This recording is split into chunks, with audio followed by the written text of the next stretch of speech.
So WhatsApp guys, welcome back after a long time break. So অনেকদিন ধরে আমি আসলে ভিডিও বানানোর ট্রাই করতেছিলাম, কিন্তু কিছু সোশ্যাল অ্যাংজাইটির কারণে আমি আসলে ভিডিও বানাতে পারতেছিলাম না। মানে অর্থাৎ ক্যামেরার সামনে আমি যে কথা বলতে পারতেছিলাম না, এবং ভিডিও বানানোর সময় যদি কেউ আমার দিকে তাকায় থাকে আমি তো আরও ভিডিও বানাতে পারি না। যাই হোক, তো আজকে বাসার মধ্যে কেউ নাই, তো দ্যাটস তো আমি ভিডিও বানানোর জন্য আবার ক্যামেরা হাতে নিছি। তো এর জন্য আসলে ভিডিওটা বানাতে পারতেছি, কারণ কোনো অ্যাংজাইটি ফিল হইতেছে না। তো গাইস, তোমরা কি গেস করতে পারতেছো এখন আমি কোথায় আছি? তো এখন আমি আছি আসলে ওয়াশরুমে, কারণ আমি এমন একটা রুমে থাকি যে রুমে না আছে লাইট, না আছে ফ্যান।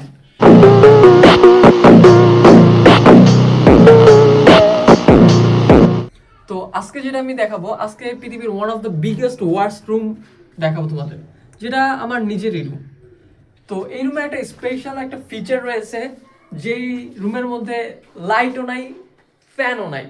এটাই হচ্ছে রুমের একটা স্পেশাল ফিচার। মানে রুমটার মধ্যে কোনো লাইটও নাই, কোনো ফ্যান নাই। তো গাইস, চিন্তা করো এই রুমের মধ্যে দীর্ঘ 5-6 মাস ধরে আমি কিভাবে আছি। কিন্তু আরো ইন্টারেস্টিং পার্ট হইছে, এখান দিয়ে একটা প্রাকৃতিক সূর্যের আলো আসে জানলা থেকে, এবং আমি ওয়াশরুমের লাইট ইউজ কইরা রুমটাকে আলোকিত করার ট্রাই করি, এবং আলহামদুলিল্লাহ রুমটা মোটামুটি বেশ ভালোই আলোকিত হয়।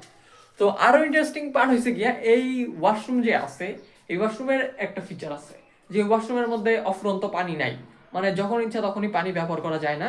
তো এইখানে আবার একটা ড্রাম রাখা আছে রুমের মধ্যে, যেই ড্রামের মধ্যে পানি সেভ করে রাখা হয়, যেটা পরবর্তীতে বিপদে ইউজ করা যায়, বা কোনো ক্ষেত্রে যাতে পানিগুলোকে ইউজ করা যায়, কারণ ওয়াশরুমে তো অ্যাভেলেবেল পানি পাওয়া যায় না।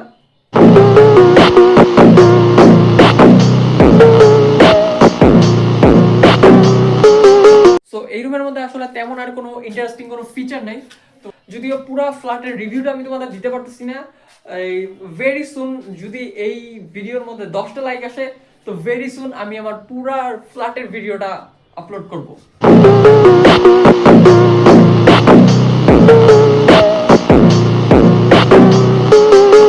সো গাইস, তোমাদের কিন্তু আমি একটা সবচেয়ে মজার একটা জিনিস দেখাইতে ভুলে গেছিলাম।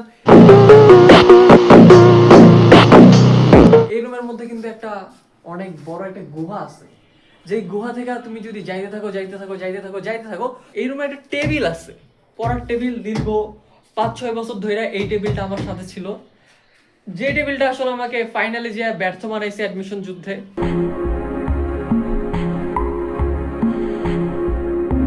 তো যাই হোক, তাতে কার কি। তো গাইস, বলতে না বলতেই আমি কিন্তু আবারও চলে আসছি ওয়াশরুমে, কারণ আমার রুমের মধ্যে কোনো লাইট নাই, কোনো ফ্যান নাই, এবং ये सब क्या देखना पड़ रहा है? अच्छा है मैं अंधा हूँ। যাতে ভিডিওটা আরেকটু ভালো হয় সেজন্য আমি লাইটের সামনে চলে আসা ভিডিও বানাইতেছি, যে কারণে আমার আবারও ওয়াশরুমে আসা লাগছে। সো ওয়াশরুমটা আসলে রিভিউ করা যাইতেছে না, নেক্সট টাইম ওয়াশরুমটা একটু প্রপার ওয়েতে ঠিক হলে ওয়াশরুম রিভিউ এর জন্য আরেকটা ভিডিও আনবো, কারণ ওয়াশরুম রিভিউ করার এখন কোনো পরিস্থিতিতেই নাই। তোমরা দেখতেই পাচ্ছ গাইস, চারদিকে খালি দেয়াল আর সিমেন্টের, মানে ইট আর সিমেন্ট দিয়া যে দেয়াল করা হয়েছে, এটা পুরো স্পষ্ট দেখা যাইতেছে। মানে তাহলে গেস করো নিচের অবস্থাটা কত ভয়াবহ হইতে পারে। कौन है ये लोग? कहां से आते हैं ये? সো আল্লাহ হাফেজ গাইস, দেখা হবে নেক্সট ভিডিওতে। Bye bye.